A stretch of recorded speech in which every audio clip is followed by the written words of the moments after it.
obviously very pleased with the way our team came out and played today.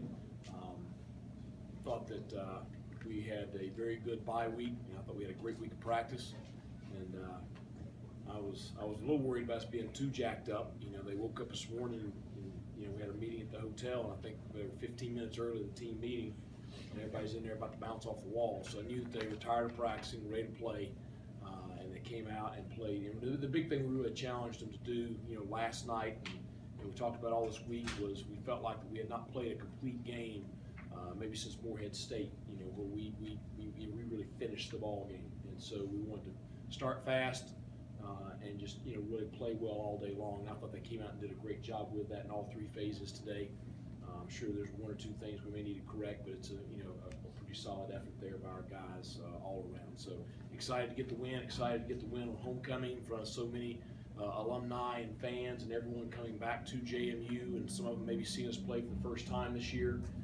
And so certainly that makes it a little more special, having all those folks back here on campus. Coach Houston, congratulations on that 5th victory in the CAA. Thanks. And you talked a little bit about that complete game and whatnot.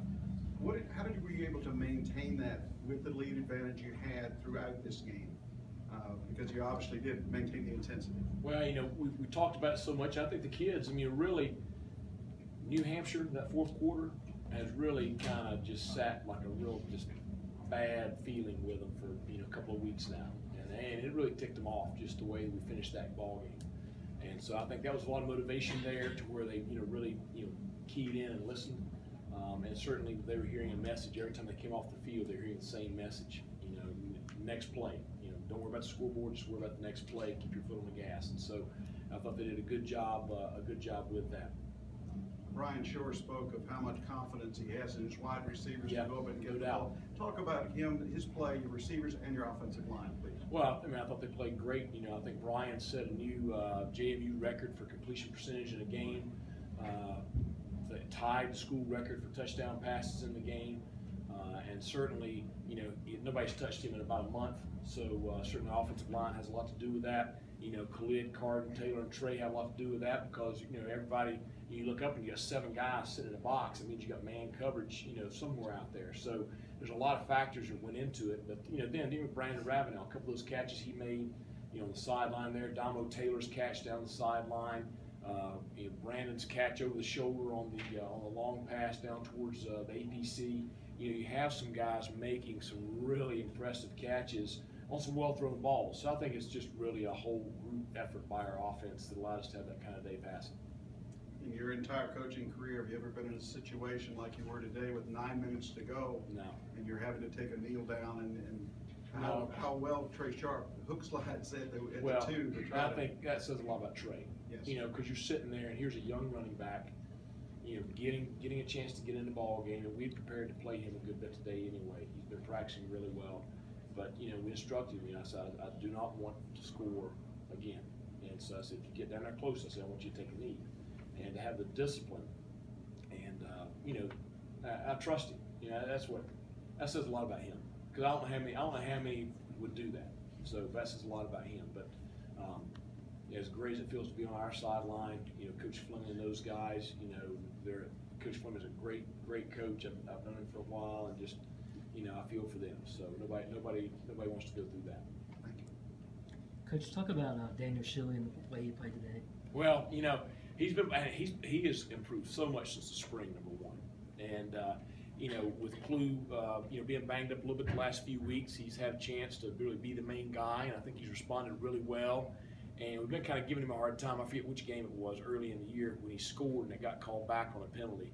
And so we've been, trying to get him in the end zone, the last several weeks. But, great young man. Really excited for him to have a day like he did today, because he does so much for us. He's in the shield on punt, which is, not the most desirable job in the world to let people just run into you. And then he's the holder on PAT field goal. He's an up back on kickoff return. He does so many things besides play tight end. So he's just really a great team player.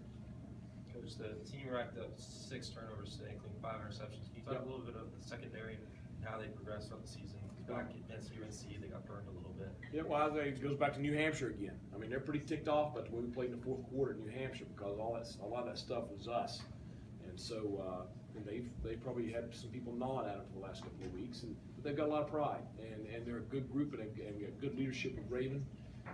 And I was really excited to see them come out and be so aggressive today. You know, there's so many chances when we got our hands on other balls that, you know, maybe could have been picked just because they were doing a great job of attacking the ball in the air, which we really challenged them to do, you know, during the bye week. So really excited for them. I think it should give them some confidence going into a big matchup next week. So it's good to see. With how quickly you guys were able to get to 28, I guess, in the first quarter, could you kind of tell your offense was clicking on all cylinders? Sure, and, you know, part of that, you know, your offense is playing well, and then you're getting 3 and outs on the other side or turnovers. You know, the points can pile up pretty quick. So, you know, obviously we wanted to start fast, and the kids did. So, credit to them.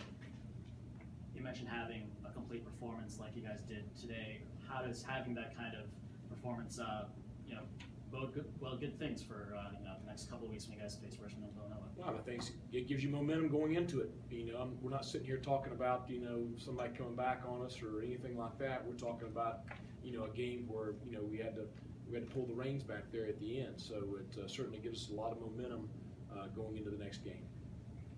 Backup quarterback situation. I know Hunter went into the game. What is going on with Connor, Mitch, in terms of Connor has he has an injury, an off-field injury during the bye week. We do expect him to return at some point this year, but we'll see when that is. Other injuries, can you say anything about anything today? Was anybody nicked today? We didn't see Charles Tyler. No, I mean, he's fine. It was minor, it's just precautionary right there. We expect to maybe get a couple of guys back next week, so you know, should be closer to full strength going into next week than maybe we were this week. Coach, you guys stretched the field a lot in the passing game early. How much of that was Brian seeing 7 or 8 in the box and making a call to the line, and how much was something you guys saw on film during the week? It was a little of both. It was a little of what Coach Kirkpatrick was seeing about the way they were playing some of our underneath passing game, and certainly they were putting themselves in situations where the middle of the field was open a little bit. That's why we hit the post ball to Richard. But you know, it's something that we knew was coming because we have good speed at wide receiver, and we knew there would be some point where, you know, some of those balls down the field would start connecting, and you know, certainly it was good to see those today. Can you talk more about next week? What do you expect from Richmond? I expect to see one of the top teams in the country playing another team that I think is one of the top ones in the country. I mean, it should be a great matchup. So.